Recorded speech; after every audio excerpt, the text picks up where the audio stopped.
Ayan, welcome to Push Now at ngayon naman ang kasama natin. Isa sa 2-in-1 housemates ang ating 6 big placer, si Makoy. Hello po sa inyo lahat. Kamusta Makoy? Finally, medyo makakahinga ka na ng maluwag kasi yung mga huling araw mo sa loob ng bahay, medyo ang intense ng Makoy na nakita namin. Hindi ko rin nakilala sa sarili ko. Bakit? Hindi ko alam kung positive po yung nangyari sa akin, negative. Pero basta yun lang yung totoo sa nangyari sa akin. Parang sobrang tindi ko na talagang miss yung pamilya ko talaga. Pero kasi nag-post ako kanina, may mga nabasa agad akong comments. May mga tumatawag sa'yo na medyo parang yung second pasok mo, medyo parang naging duwag ka na daw at pabebe. Bakit? Siguro ako aminado naman ako na naging hindi naman pa bebe, parang mahina talaga. Kasi dumating ako sa point na sobrang sensitive ko na din.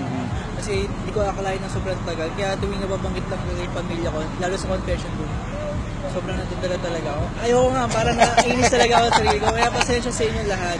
Ano talaga. Pero yun talaga din yung lumalabas sa pagkatao ko po eh. Pero actually, yung sinasabi siguro nilang pabebe, hindi naman dahil duwag ka or weak ka sa mga taas and all. Feeling ko nasabi nila yun, lalo nitong mga padulo, dahil sa mga nangyari sa Maclis. Parang sabi nila pagpasok mo daw ng loob ng bahay nung celebrity edition, go for the family. Tapos bakit daw pagbalik, parang medyo naging masyadong focus ka daw kay Elise, tapos medyo parang scripted na daw yung kulang ako kung wala siya, yung gano'n. Eh di naman parang... Yung gusto ko nang lumabas dahil wala si Elise, ayaw mo na ituloy yung pangarap. Hindi naman dumating sa point na dahil sa kanya gusto ko lumabas. Parang siguro siya lang din yung nasasabihan ko ng problema. Kasi nga diba, parang hindi naman din ako naging expressive na tao doon sa loob. Kaya si Elise po yung pinaka-close ko, nagpigla din ako na bigla siyang lumabas. Kaya wala mapagsabihan. Hindi ka rin nakapagpaalam. Hindi din ako nakapagpaalam na ayos.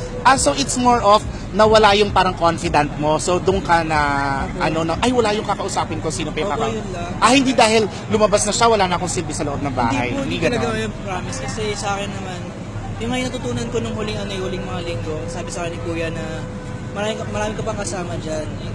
Pwede mo kausapin, pwede mo kuha ng lakas ng loob. Ginawa ko po yun. Tapos sa mga huling linggo, siguro hindi lang nakipakita. Sobrang masaya ako kasi si Maya may tinanong ko. Nahirapan din pala sila. Si Nico. Banner nga binato yung jacket, di ba? Kaya yun sa akin, parang di lang ako yung nahirapan. Kaya sa akin, wala akong karapatan masyadong magpadrama o pabebe man. Yun, late ko na siguro na-realize yung parang dapat wag ganun. Kasi nag-focus na ako sa pagtamis ko sa emotions mo. Nagpadala ka na. Sa tagal din naman, naiintindihan na rin naman namin yun. Pero ikaw ba hindi ka pa rin nakakahawak ng phone mo? Hindi pa, wala po. So, eto pa, para hindi ka na lang magulat. Ay, gulatin na pala kita. Okay Pero eto, kasi maraming nagtaka, na medyo, parang medyo na-disappoint daw sila sa reaction mo nung pagpasok ni Cora. Kasi daw yung tingin mo kay Cora, pagpasok niya, parang, tapos nakaganon ka pa daw, parang daw masama daw yung tingin mo kay Cora nung siya yung pumasok. Hindi po, wala po talaga sa akin. Sa akin naman kahit sino. Pero, ang nasisip ko lang, bakit sila po napunta sa confession, tapos kasi nga, makagawian talaga, i-announce doon. Tapos nagulat ako, baka may babalik, baka nakaganon ako, baka babalik pa si Elise. So it's, hindi, yung tingin mo, hindi masama loob mo kay Cora? Wala po. Ano na yun? Gulat, nagtataka? Gulat lang po talaga. Tsaka kahit naman din, iba ko ka-housemate, umiiyak nga sila eh. Kaya kasi Nico sinabihan sila na, uy, kung umiiyak, nakakaya kay Cora. Sabi ko nga, si Maymay din, hindi na nakaano kay Cora kasi iyak lang eh. Oo. Sa akin wala talaga, pangit naman po pakinggan ng gano'n, pero sa akin, nag-expect na siguro ako na may babalik pa. Pero yun na nga. Siguro okay din, pasalamat din ako kasi pati Darla nung time na yun, na-realize ko na hindi na dapat ganun. Kumbaga, may mga kasama ka sa loob eh. Huwag ka mapanghinaan. Sila nga, nakakaya nila ako pa kaya. Yun lang, yung late ko lang siguro at least may learnings, di ba? Ayun, kaya nga, di ba, at tagal kita gusto makausap. Sabi ko, hindi ganyan eh, siguro may something.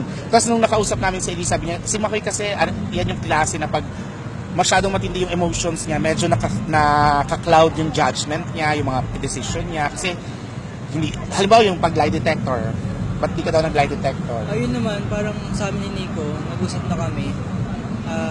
Kasi parang naranasan na namin yung masabihan ng di maganda na mas naapektuhan yung pamilya namin. Exacto. At least, tama pala kami. Kasi kami nilabayan kanila Robby, yun yung sinasabi namin na kasi public figures kayo, hindi nyo naman yung sarili, wala kayong tinatago. Ayaw nyo lang na sasabihin nyo yung family yung maapektuhan. Tsaka parang sa amin, sabi nga ni Nico, di naman natin makakapanalo to kung sabihin natin para sa mga importante sa buhay natin. Kasi naranasan na natin to sa labas. Kasi mga kasama po namin sa loob, parang hindi pa rin naranasan. Sabagay. Tama naman. In all fairness naman. O at least ngayon, happy-happy na outside world na kita na kayo ni Elise kagabi. Pasensya din sa mga sobrang napanginaan kasi kung kayo talaga yung nasa loob din, ako kasi di sanay talaga.